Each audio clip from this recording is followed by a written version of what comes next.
Hey, welcome back to the Vault of Cult, guys. I'm your host, Chris, and I'm joined by... Mark, you alright? I am alright, you alright? I'm pretty alright. Well, guys, I hope you're alright there in listening land. Yeah, in wherever the fuck you are. Yeah, right. So, thanks for joining us again, guys. Really appreciate the support. As you know, we're on the socials these days. Yeah, find us on the Instagram. Instagram's at the Vault of Cult. We have the Gmail account, which is thevaultofcult@gmail.com. Get on the socials, join. Tell us what you think. Please, feedback. Feedback. Give us your suggestions as well. You know what I mean? You might have a good idea. You might. You never know. You might have a good idea. Well. Yeah, you might not. Some might. Well. We'll just go with might, yeah. I totally agree. Might have had a good idea. And we'll decide if it's good or not. Yeah. But yeah, do send in your suggestions, guys. Please do. So, Matt, what film are we going to be discussing this week? Well, this week we'll be discussing the classic romantic / paranormal film. It is the film of Ghost. The 1990 film Ghost. 1990 Patrick Swayze and Demi Moore. Yeah. The very same. No less. Brilliant. Also, guys, beverage for the show this week is we don't have one because I can't take any because I can't drink any because I'm on tablets. He's on that there medication. Yeah, so I can't have any drinks. So we're just having a few brews and nice brews. Talk about some films. Let's talk about this film. Yeah. And in fact, let's talk about it right now.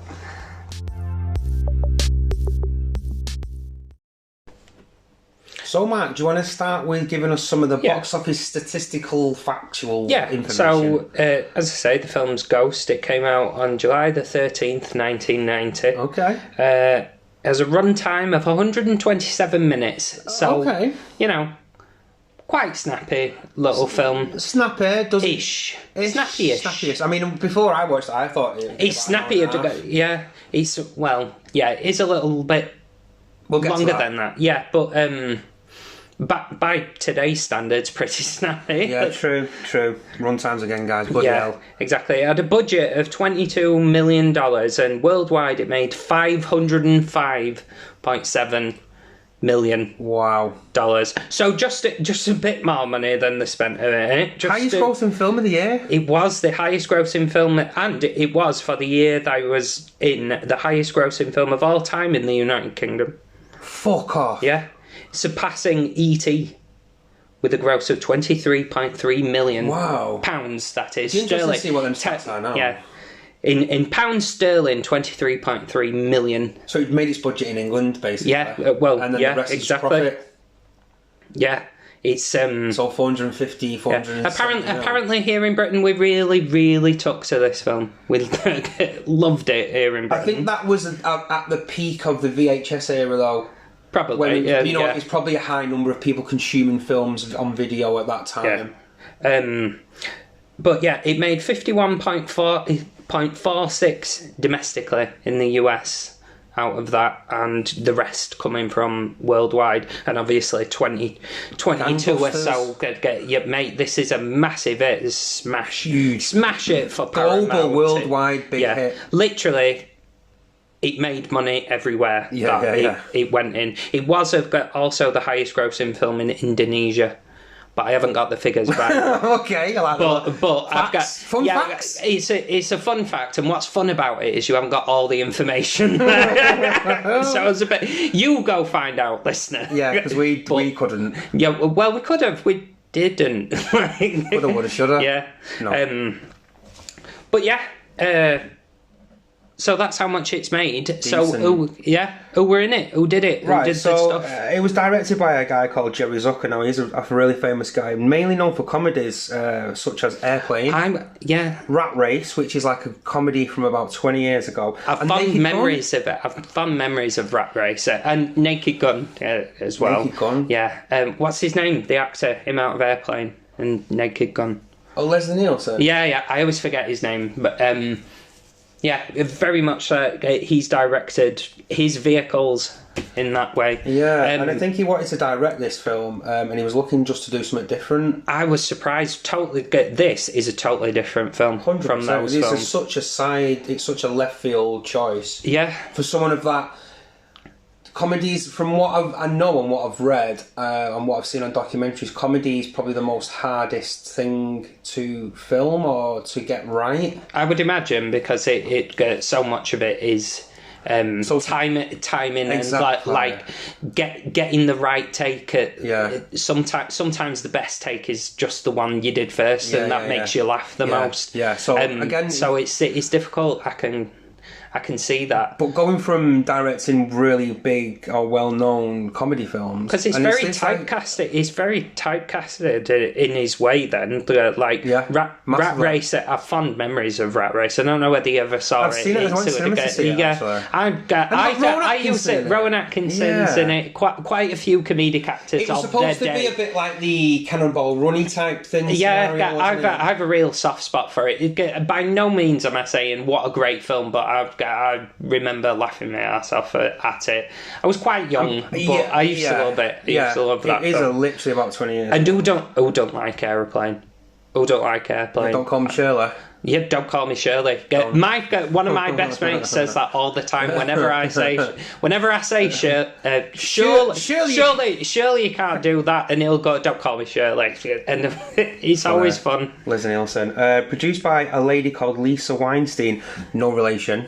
Let's get it out I immediately thought that. No relation. I immediately had a look like, is it his sister or something? We'll move on. I'm not really sure what else she did. I couldn't really dig any information about her. Do you know? I thought that was very strange. There was a bit of a mystery, but I couldn't really find. For the producer. Yeah. They're written by a guy called Bruce Joel Rubin. Now, check this guy's CV out. Sleeping with the Enemy. Right, okay. Like a bit of a psychological thing. Who's in that? Julia Roberts is in that. Yeah. Deep Impact. The other asteroid film. The other asteroid film. Think of an asteroid film. And Armageddon. Right. I've noticed that loads of people go, Armageddon, but then they'll start... Sometimes they'll start... Oh, what's the other one? They'll immediately say, what's the other one? Deep Impact. Deep Impact. I don't know. I sometimes don't know which one's which. Someone will reference something, and I'll be like, "Oh yeah, I love that." Listeners, film. One with Morgan Freeman in it, and no, that's Deep Impact. Listeners, right? Swear to God, the amount of conversations me and Mark have had over which is which, Armageddon, and Mark constantly gets them mixed up. And he's like, "Chris, what happens in that one?" I'm like, "For fuck's sake, how many times?" He'll be like Armageddon, and I'll be like, "Yeah, one with Morgan Freeman. He's president, isn't he? He's president." And no, it's fucking Deep Impact. Oh, mate, we have had conversations. Same film, listeners. Same film. He also did Stuart Little, the sequel about a little mouse. Yeah. Also, written Ghost the musical, which we'll get onto later on. Yeah. Ghost the musical, and the music was by a gentleman called Maurice Jarre, who did Fatal Attraction, Mad Max Beyond the Thunderdome, and Cocktail. Oh, okay. So that's quite interesting. Moving on to the cast, guys. Patrick Swayze, main guy. He plays a character called Sam. You all know. we all know who he is. We all know who he is. We know what he's been in. Roadhouse, Point Break, Dirty Dancing. Fuck off, move on. Yeah. Demi Moore in a very early role as his Mrs. Molly. She's dabbled. She's been a Few Good Men, which was a very John Buscemi type thing. I love A Few Good Men. You can't handle the truth. You can't. Did you order the code red? Jack Nicholson, come on, I've a soft spot for a courtroom drama anyway. It's like army courtroom drama. I'm into it. I'm there for it. I forgot she were in that. Yeah, A Few Good Men. Yeah, and indeed, I've another film called Indecent Proposal, which is a bit like. Is it Rob Redford offers money to sleep with some guy's wife? And I don't know. And he's in a film called Striptease, which is self-explanatory. It's like the one that again. Which one is that stripper film? Is it Striptease or is it Showgirls? Yeah. Oh, what's Showgirls? It's different places. Yeah. Moving on. Whoopi Goldberg. Come on, mate. I will come on to her, but I'm going to say right now at the top of the show before we go any further, I loved Whoopi Goldberg in this. Great, she's great. And also she's known for The Colour Purple. which is a Spielbergy thing. Jumping Jack Flash, which made her a star at the time. Yeah. And Sister Act and Sister Act 2, obviously, which obviously... And you all know her from Sister Act. We all know this. You all know Whoopi Goldberg is, anyway. And a gentleman called Tony Goldwyn plays Carl, which is Patrick Swayze, a.k.a. Sam's Never best mate. seen him in anything else in my entire life. He's dabbled. He was in The Last Samurai, apparently, with Tom Cruise. Is he? Yeah, and he was in Nixon. Oh, okay. Which I think is all about the Watergate scandal, isn't it? Yeah, and I believe he voiced someone in Disney's Tarzan. Oh yeah, I did read that. He voiced Tarzan. Shut up. I think he voiced Tarzan. Shut up. Yeah. I didn't know that. Yeah, I'm pretty sure he voiced Tarzan. And then another gentleman called Rick Aviles as a guy called Willer. Now, in the film, he's working for Carl to try and find information about a secret bank account, because he's basically laundering money. They work at a bank, they're laundering money. And Willie is like a naughty boy. He goes to, he's the guy you go to when you need something fixing. A hitman, basically. He's an hitman. Yeah. And then another notable character in the film, by a gentleman called Vincent Schiavella. He's the subway ghost that kind of teaches him how to touch things. Mate, I'll come on to him. We shall. When I were a kid, because I've seen this film loads of times. I think like my mum or someone like really well regarded that she rated this film. So I remember seeing it, and I remember being a kid. He terrified me, little kid. Yeah, because he screams at him, doesn't he? It's actually to get like when I were a kid, I was like, oh yeah, like genuinely were a bit scared. I'd had nightmares. He was in Batman Returns, him. Was it? Yeah, and I think he was the guy with the monkey, you know, the organ grinder and the monkey. Oh, okay, yeah. I don't know if you remember that scene. But going back to that, the Rick Aviles character as Willer, he's been in Waterworld, Carlito's Way, Godfather Part 3. Died of AIDS in 1995. Mm. Sad, isn't it? Yeah. Sad. God, he didn't have long left. Then like 5 years left. Pretty sad that, guys. Not to end on a downer. Yeah. So, Mark, give us some facts and figures about the film. Something interesting. Yeah, well, apparently, to play main character, Patrick Swayze's part, Harrison Ford were considered. Interesting. Michael J. Fox were considered. Paul Hogan, Tom Hanks, Kevin Bacon, Kevin Kline, and Alec Baldwin. So basically, the top 15 of actors at the time. Yeah, your big leading men, everyone were considered. Apparently, Tom Cruise was considered quite seriously as well. Okay, interesting. Like they were literally down the road approaching him. Wow. Well, okay. But I don't think he wanted to do it. Apparently, one of them, I can't remember which one it's got. Oh yeah, Bruce Willis. I was about to say Bruce Willis turned down the role because he said he didn't understand the script. I mean, I don't know what script he was reading. He was reading the Die Hard. He was like, the scripts I read last night, but obviously he's getting confused because, you know what I mean, it's not that esoteric, Bruce, but okay. But he later called himself a knucklehead for doing so, for turning it down. And well, given the amount of money that he made, we can't help but think that Bruce Willis's assessment of his own mind there is pretty good. Interesting, and you know, it's about... But then again, different film if he's playing it, innit? Yeah. Well, he kind of did do the ghosty thing in Sixth Sense many years later. He did. He couldn't see dead people. He was the dead person! Yeah, because he couldn't see him, because he didn't think he was dead. He had no idea. No idea, this lad. Unlike this ghost, he full on knows, but he's going to Bruce Willis's ghost. Did you not know? What do you mean? How do you know? How do you mean you didn't know? Kid sees dead people and is there looking at you all day. Yippee-ki-yay, motherfucker. Females who were considered for Demi Moore's character. Michelle Pfeiffer, totally different film. It's Michelle Pfeiffer. Okay. I can see her being in it. Actually. But Molly Ringwald, that is a totally I think she was on the end of the... Well, it was end of America's Love Affair with Molly Ringwald. You know what I mean? Yeah. Because she disappears. She don't appear in the public eye until she's on Stranger Things or something like that. Now, she is in that, isn't she? I've never watched it. No. What is she? She's been in something recently. I don't know. Oh, fuck knows. Yeah. Anyway...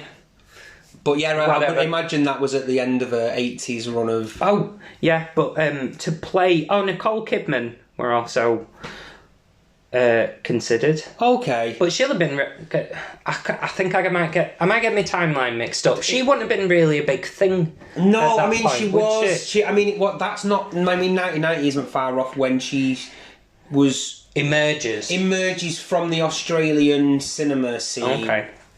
And very different actress from what she was, because she did a few films when she was like in mid to late teens.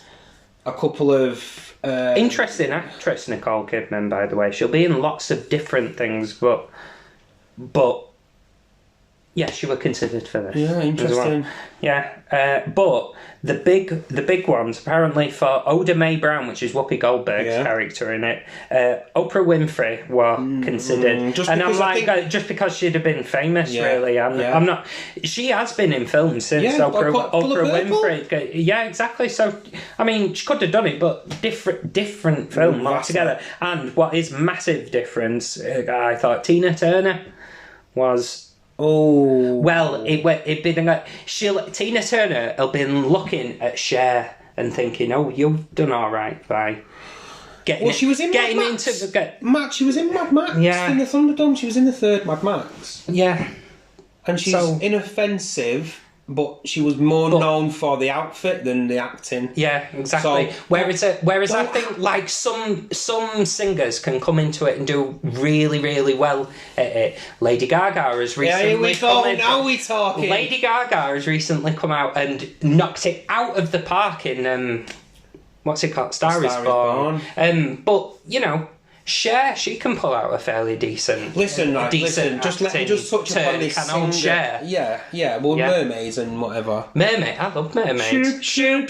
Oh, does he love me? Shoop song. Oh my fucking god! How does he love me? Just touching on singers turning in the hand at acting, just kind of getting off the path just a touch. Again, touching because our audience always expects fully us to stick on the focus, path. Not a chance. Yeah. But entertaining, 100%.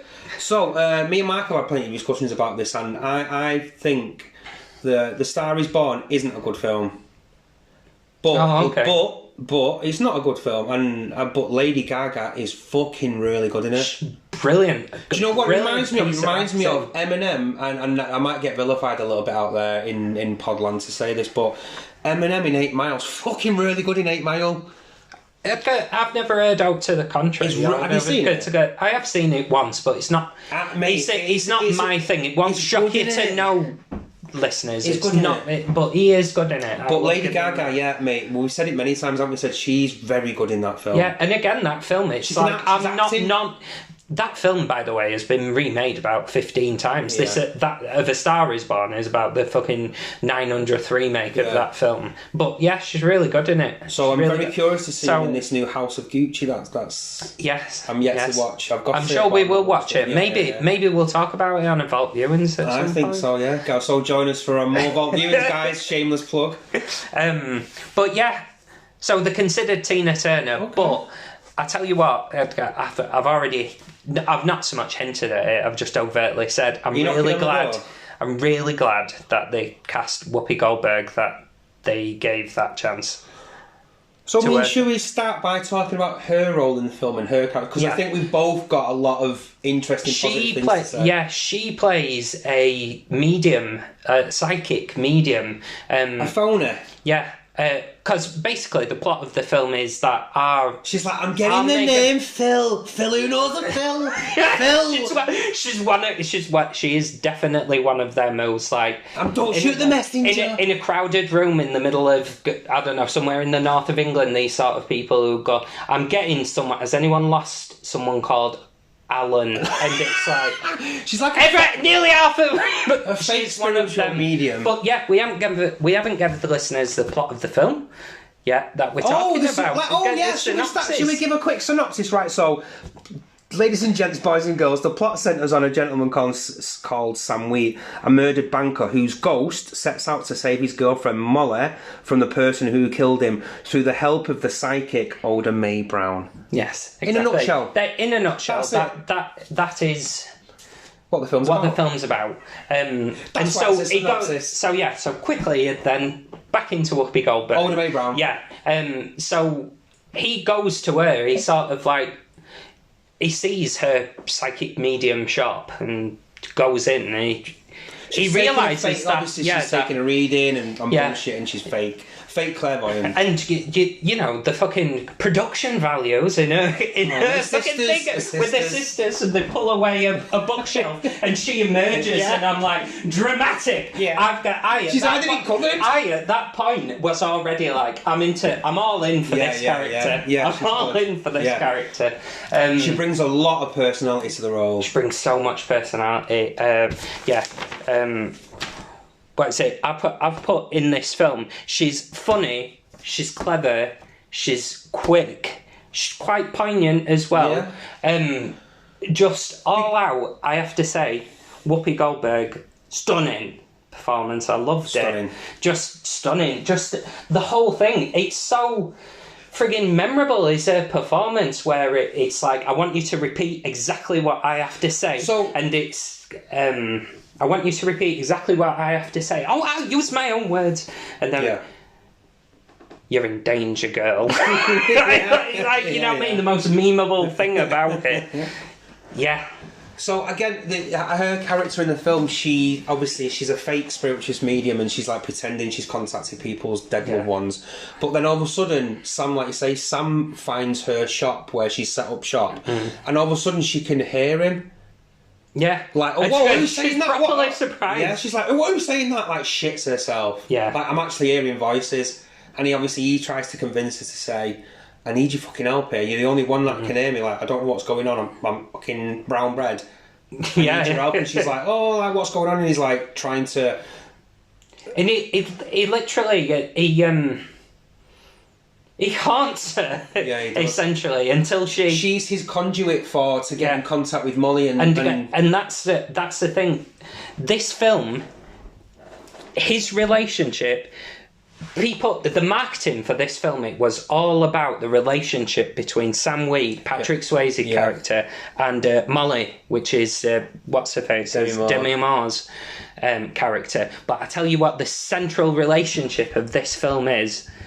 It's not Molly. It's between Sam and Oda Mae. Yeah, that's the central. Yeah, it is part of the narrative. That's the meat. There's a romance. I'm going to go so far to say that romance in this film is its main subplot of this film. It might be its core thing that it's talking about, but I didn't find it that romantic. It's not a romantic film. I think But that's all that people remember of it. I know. And it isn't really. It's more of with a heavy romantic element, almost a buddy film between them, but also almost an obvious murder mystery as well. Yeah, I think that's a good with a paranormal veneer over it as well. That's an important element. So I suppose, everyone at the time said with a slight horror element, horror in massive... Sorry to interrupt you there, mate, but, touching on that horror theme, why are the titles dead eerie music and like bang, like it almost starts off like it's a spooky film. It very much does. Did you notice that? Yeah. This is goes, not... oh no, that's not what we are. Yeah. So I find it interesting how it hooks people in. It hooks people in with the strongly emotional driven love story, which is there, guys. It absolutely is because there. It's about a couple that have just moved in together and they're obviously falling in love and it's still early days, but things are really good and, they've got something special between them, and he's murdered and his ghost is still here, and the subplot then is, like you're saying, the romance, and also his best friend Carl, who hires fucking Willa to get more, to try and scare her to get information about this bank account where he's laundered money but he can't get access to it because Patrick Swayze has clocked that's what's happening. And No, he doesn't actually clock. He's just doing his job proper, and his mate's shitting himself, going, "I need access to this account, and it's my best mate." Yeah, and basically, he has him murdered just so he can get access to a password, essentially, and that's the central antagonism, really. And it's one of those. He's sort of saying, like, look, it can ruin friendships just for the love of money. It can ruin lives. Do you know? Yeah, no, I agree. I do agree. I don't think it's as heavy theming as that, but it skirts on the surface of. Oh yeah, he doesn't dig into it. It doesn't dig into it. It's not a deep film. Yeah, he doesn't. That's it. It's not a terribly deep film. It's not a deep film. It's not a deep film. But yeah. So what were some things that you really liked about the film, whether it's to do with the cast as well? Well, I think Patrick Swayze is passable in it. I think Demi Moore hasn't got much to do. I think Patrick Swayze does. It's hammy from everyone involved. I don't think Patrick Swayze would have ever done anything that stretched as an actor. I mean, look at the films he did. They're all very much in his wheelhouse. They are, and his body of work is right. Well, that's he isn't. He's never been. He never got. I mean, obviously, he never went on to being a very serious, dramatic film. It was all very crowd pleasing. Yeah, but I don't think. I think passable for him is probably a little bit harsh. He's good in it. He's perfectly good. I think maybe it's a role that would have suited an actor like him. He plays it, but that's what I mean. I can't imagine anyone else. Look at all the people that passed, all the better actors. Yeah, and so I have got a bit of. There must have been something wrong with the scripts that if like Harrison Ford, Michael J. Fox, Tom Hanks, such an iconic film. Do you know what I mean? It could anyone else have played it? And this film, and I'm sure we'll come onto it with Legacy. It's so tied up with Patrick Swayze. He's the first thing that people think about straight away. So he must have done something right, even if occasionally I'm like, tone it down, Pat. Right, come on, Pat. Right film at the right time. Yeah, I think that's definitely the case.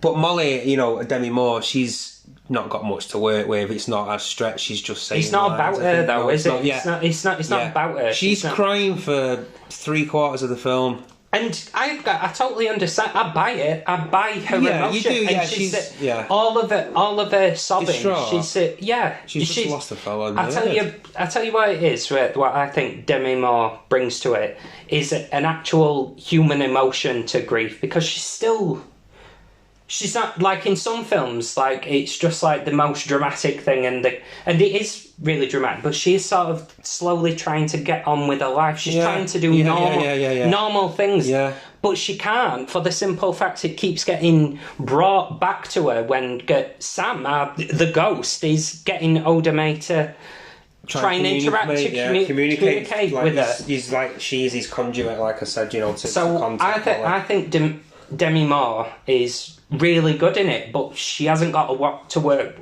with script-wise. It's not about her. Yeah, no. With what she does do, I think is really positive. She plays the part written for her really well. And Carl's a shit. What a cunt.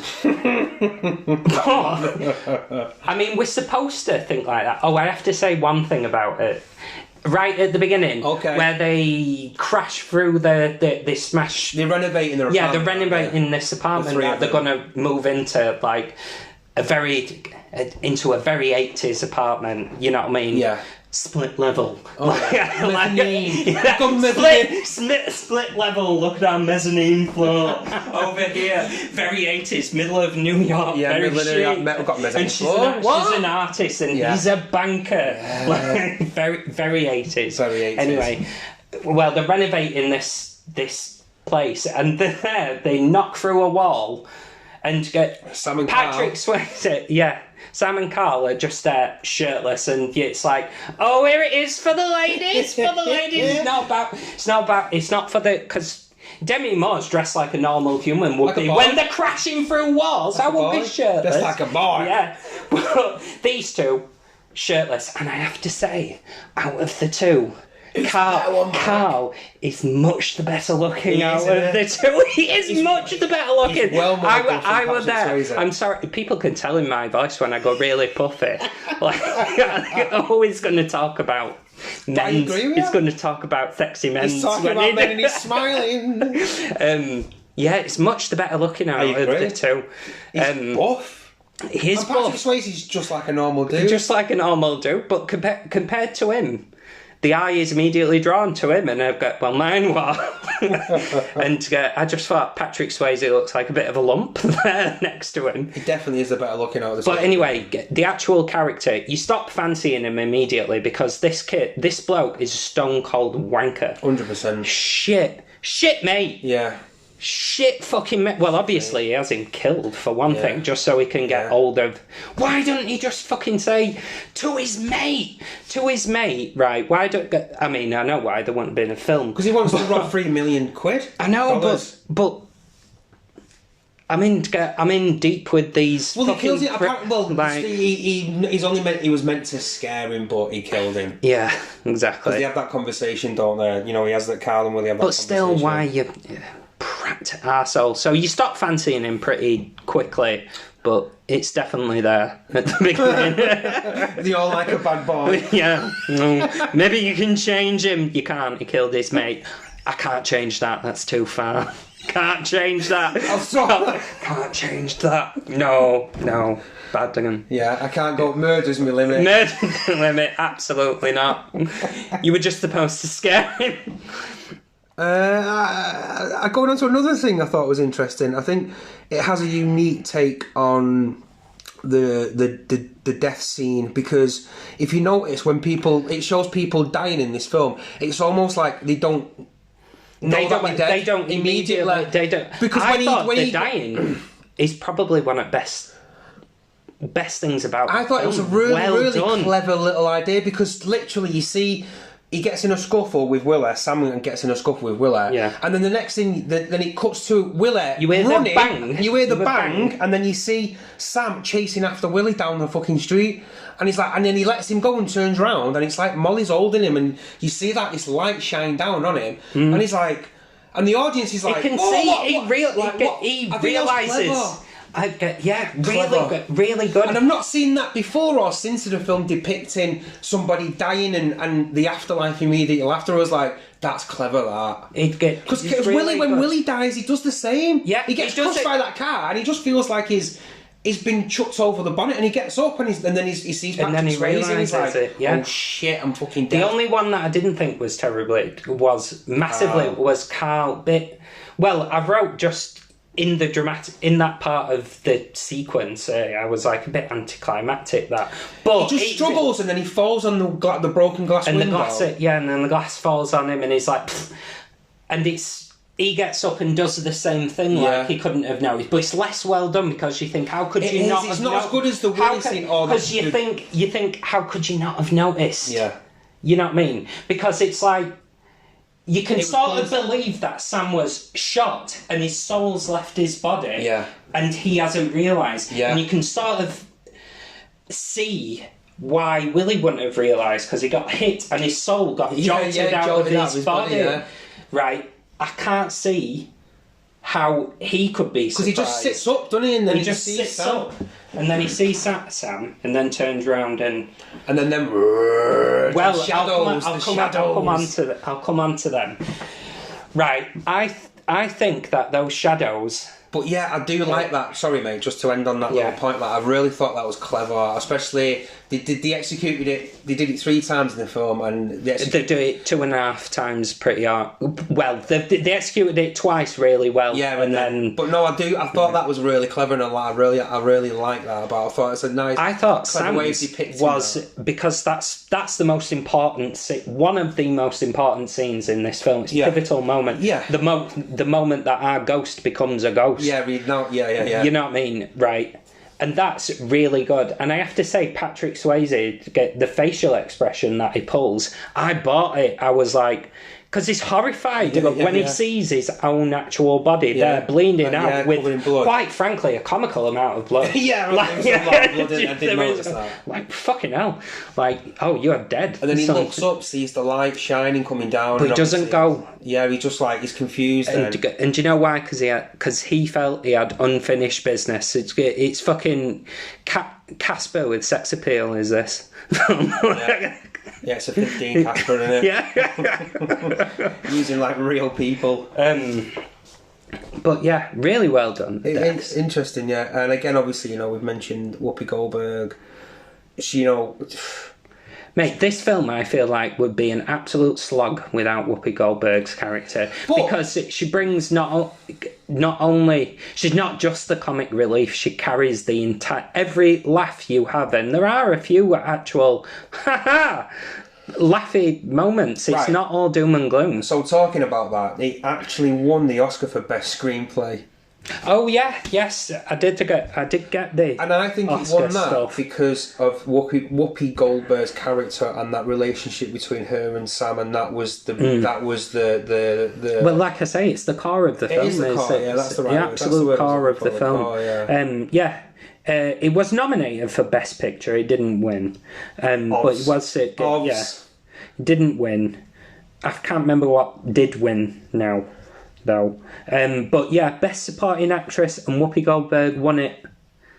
And by the way, I did end up watching it. She gives a neat little speech, actually. Nice little speech. What, in 1990? In 1990. Well, it had been the 1991 Academy Awards. But yeah, she gives a nice little speech where she thanks everybody, and just for 30 seconds, she's just like, thank you to just film, because we're all here because we really like films. That's why we're all here. And nice little thing. And by the way, first like black woman to win an Oscar like that since like I forget her name, but the lady in Gone with the Wind, she were only, and that were years ago, and she had to sit in her own separate place because of segregation and stuff like that. So it were a big moment when Whoopi Goldberg won.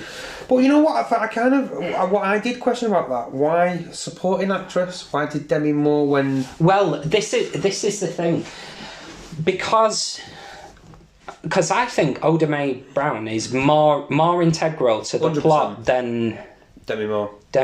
Whereas Demi Moore was the one. I believe she was nominated for. No, she weren't nominated for anything, but she would have been the top billing out of the two. Don't get that. Demi Moore, because she was coming off the back of Jumping Jack Flash. I think it's hit, because of what role she plays in the film, and that she's. We can now see it as central, which is Oda Mae Brown's character, but they build it as the comic relief part of it, and that's why she's ended up Best Supporting Actress. And I'm like, no, I think she should have. It should have just been Best Actress. Best Actress. And she might have won that like for that, because I can't stress to you enough, listeners. She's best part about this film. She is 100%. She is the best part. I think as well. It's very. You can see the director is not trying to be flashy. He's well shot. For that style of film. I think the script is fine. Little hammy, but again, is that subject matter? It is hammy. Performances are okay across the board. Let's put this how it is. This is melodramatic, but it's intended to be melodramatic. It is a melodrama in that way. It's an old-fashioned love story with a paranormal element 100% to it. I do have some things though I wanted to say about the script. Go for it. Right, just a touch excessive in moments where I just think you should have stopped that scene there. Right, right at the end when Sam is saying goodbye to Demi Moore because she can see him. Yeah. Right? When he's like, again, when he actually goes into the light. And they have a nice piece of dialogue, right, where he says for the first time, where he says for the first time, "I love you," because he normally doesn't say that, and she says back to him, "Ditto," which is what he normally says to her. Thing, wasn't it? And they should have stopped it there. But they don't, and Patrick Swayze carries it down. It's amazing, Molly. There's love inside you. You take it with you, and you're like, you should have cut that line. Because you had a good moment, and now it sounds cheesy and shit. It's like, really good romantic moment where I love you. Ditto. And he should have gone off into the thing there. And what I've noticed about this screenplay is that each of the many scenes, I'm like, all right, you've made the point now. You've got just a touch too long. And this comes to the runtime thing, which is 127 minutes.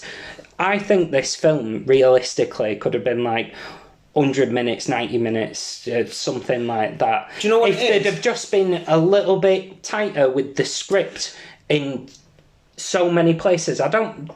Let me counterpoint that to say, I think the chunk of the film, what could be cut out is the ghost, the train on the ghost on the train that kind of teaches him to touch things in that world. It could be put because they could have cut that out and just gone, he can do that, ghost can do that.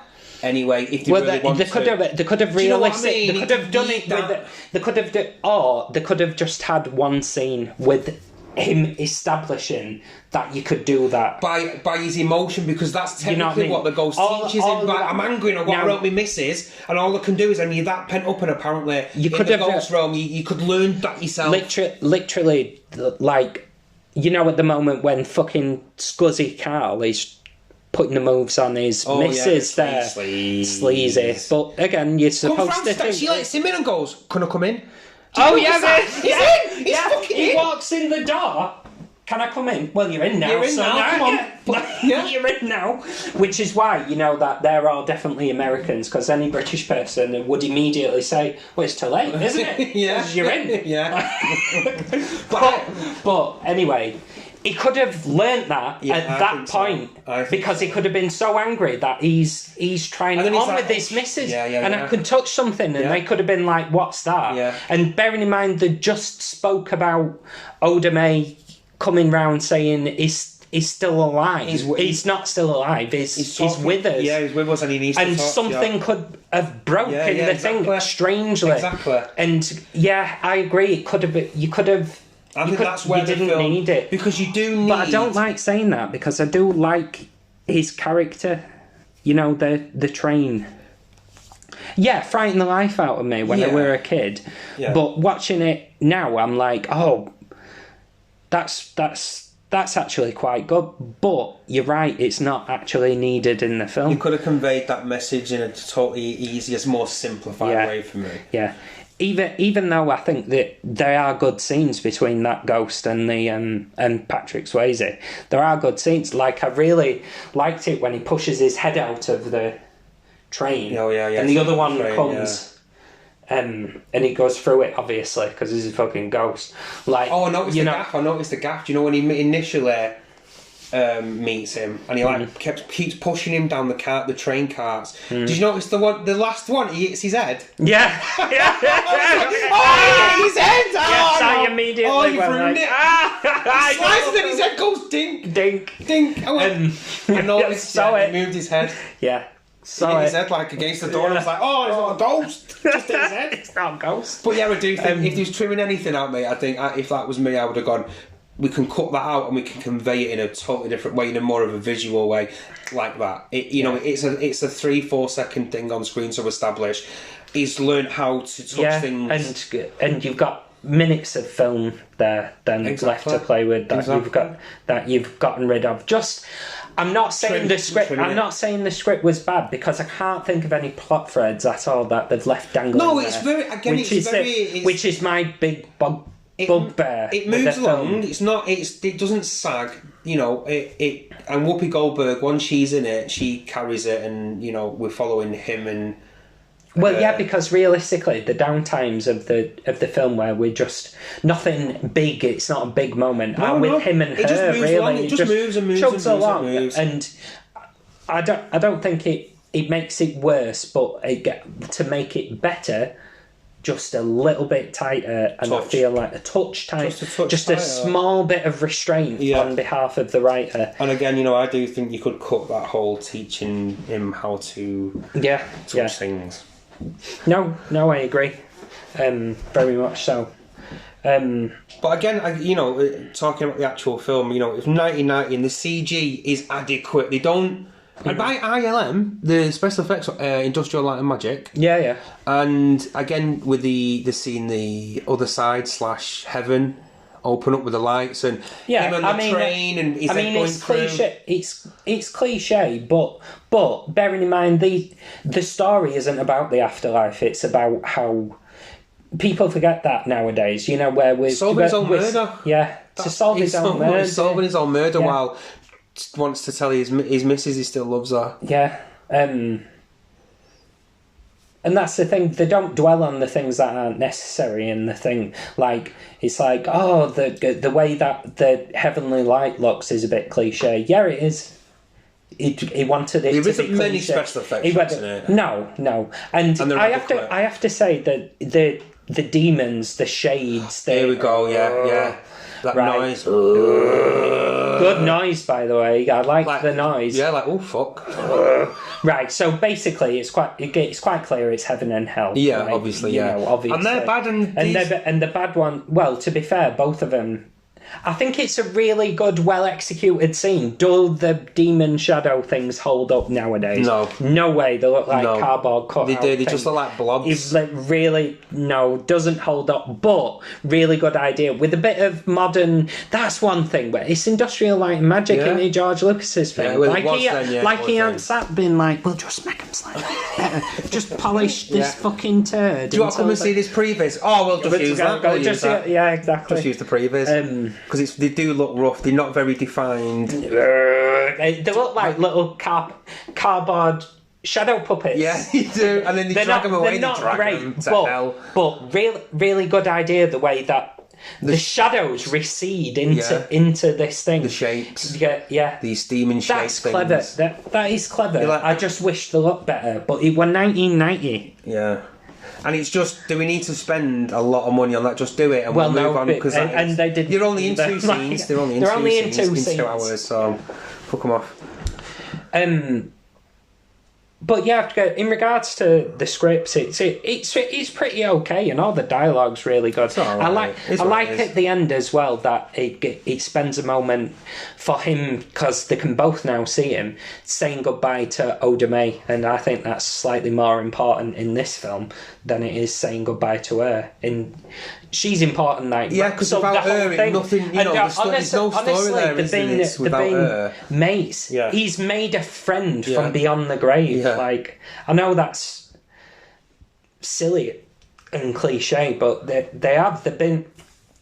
basically been on a bit of a buddy cop adventure, because they've been solving a murder.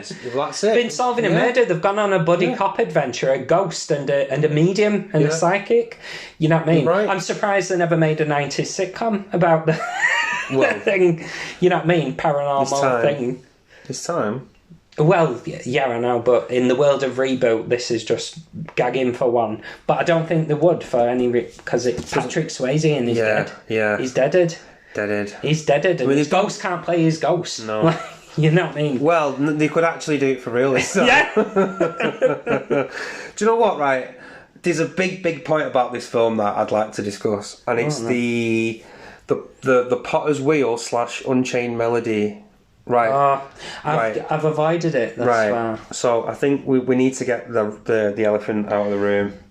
So I remember when this come out, and obviously I've not rewatched it. It's probably one of the most iconic scenes in cinema. Really, it is. I think so. And this film is it's so well known for this scene, but this scene in general, I think, surpasses the actual film itself. Yeah. But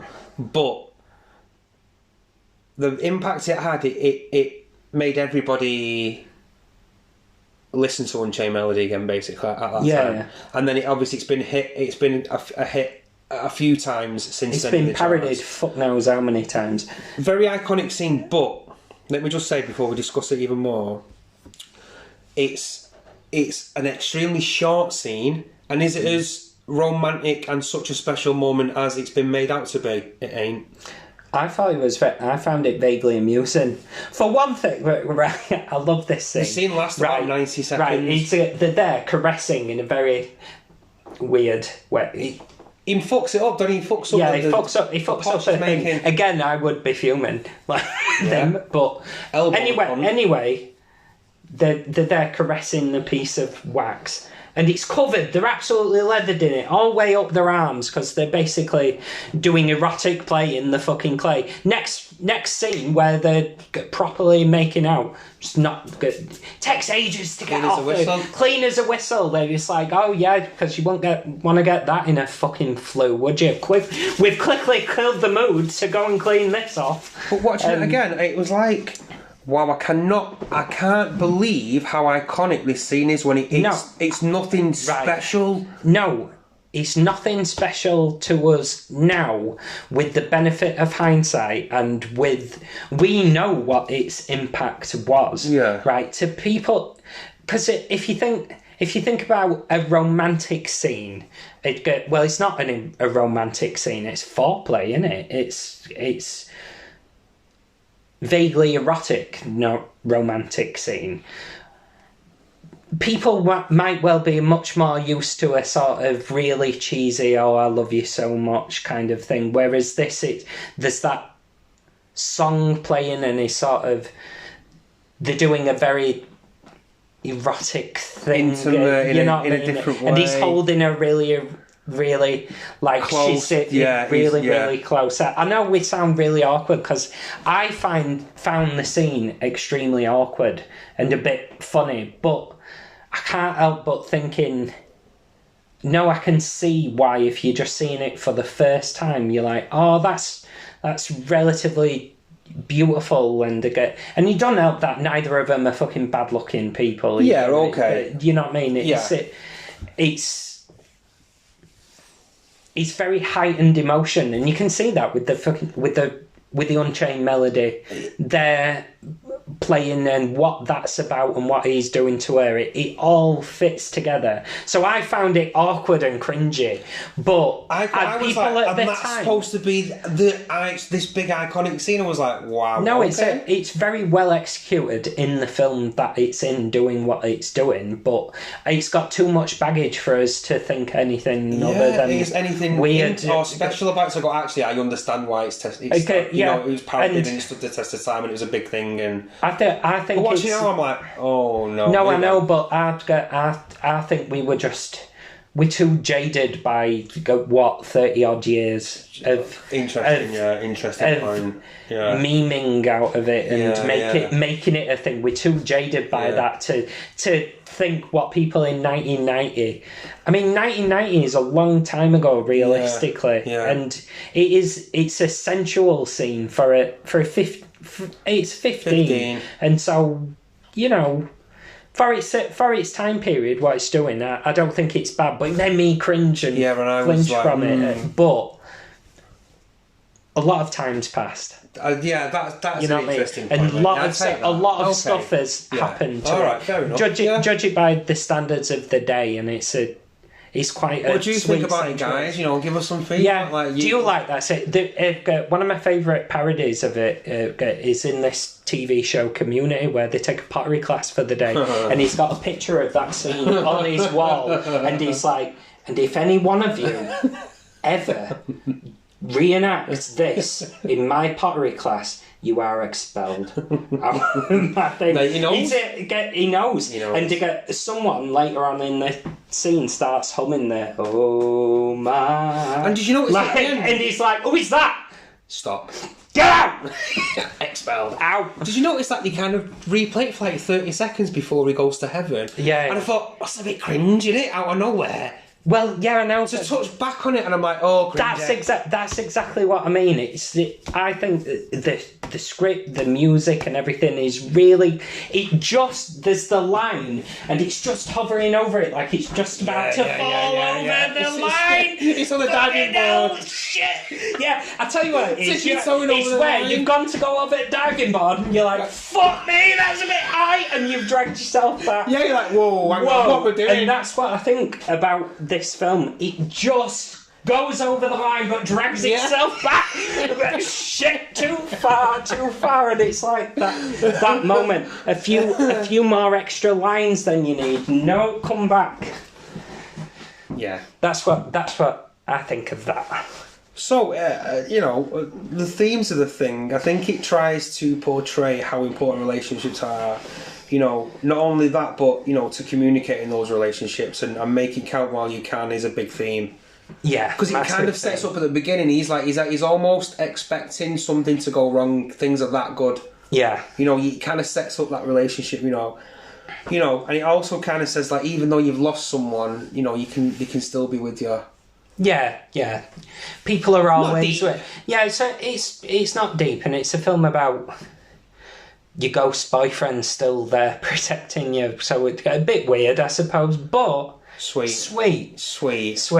It's a sweet film, but I mean, again, the impact that it's had with the pottery wheel scene, it's one of the most iconic moments of 90s cinema, frequently parodied. Personally now, not that great. I mean, it's even inspired, like I said before earlier on in the show, guys, inspired Ghost the Musical, and it's had its worldwide premiere in Manchester in 2011. Oh, really? Which is really cool little fact. Yeah, well, yeah, since we're in Manchester, it is. And, well, I mean, to be fair, if it's anything remotely popular in the 90s, that they will therefore make into a musical. Nostalgia.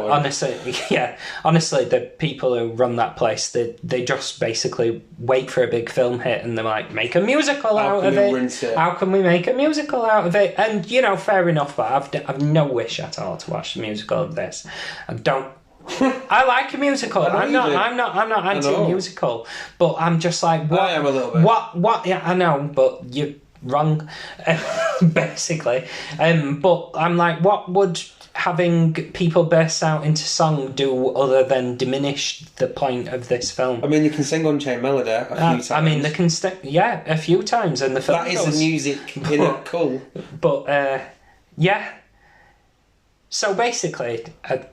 What did you think of it then, Chris? What were your thoughts, feelings? Again, it's not really my kind of film. I can understand. No, I wouldn't ever look at you. It. I wouldn't ever look at you and think I bet you his favourite film's Ghost. No.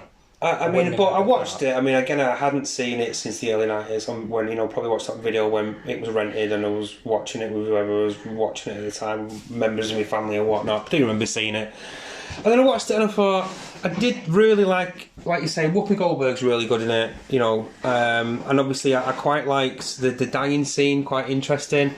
Yeah. So I thought it was okay. It's a sweet little film, not something I'm in a rush to rewatch. So my verdict, so it was okay. It was fine, guys. When it's one of them, go and watch it and just make your own mind up. It's. I hope we do these shows and it gives you an idea of, let's revisit some of these films because they're interesting and there's stuff going on in them, whether good or bad, and go out there, guys, and seek some of them out. For me, I'd give this film a 6 out of 10 because Whoopi Goldberg's really good in it. Right, okay. What about you? What's your verdict, dude? As you know, my metric for these things, that the first thing that I think about is, did I come out of this film smiling, having enjoyed my time in this world? What were my first reactions? And I did. Okay. I did enjoy the film. I wasn't bored throughout it. No, I wasn't either. I wasn't. And it's go on. Decent script, if a little excessive. But decent. Yeah, like we've said that. Again, the pace of it's fine, the pace of it's okay. Well acted by most of the cast, and one absolutely outstanding... I agree. Outstanding performance from Whoopi Goldberg. Watch it for her, guys. Just watch it for her. Watch it for her. There's a reason why that... Why is she a good actress? Watch that. Yeah. Why is she a good actress? Because she carries this film. I don't care. 100% agree, guys. She's good in it. And fairly decent performances from everyone else. Yeah, it's fine. Iconic from Patrick Swayze, even if it's not really our thing. Yeah, you know what I mean? I agree. It's fine across the board. So I really enjoyed it, and I don't think there's too much. Anything I pick on it about, it's nitpicking, really. Yeah, it's just that, for me, it's just that okay. And now, I were havering it, like... When I first come out of it, because I always am really nice on films when I first come out of it. You're always really harsh and I'm always really nice at first. And we sort of end up meeting because I pull you up and you pull me down a little bit. You're the demon in this. You're like, but look at the good things. Yeah, but look at the good things. But I think I'm going to meet you at the 6. I was havering towards a 7 because I was like, oh, I really quite like this. But just a little excessive. Don't get excited. So, like, I'm raising towards heavens. No, I'm coming back down to earth. I'll give it a 6. It was a decent film. I enjoyed myself. Yeah, a 6. It's an okay film, guys. It's an okay film. And Whoopi Goldberg's really good in it. Yeah. So, that's it for another show on the Vault of Cult. We hope you enjoyed it, guys. You know, do join us again. We've enjoyed it. We always do. Thanks for the support. Thanks for listening. And we shall see you down the road. In a bit, Ski.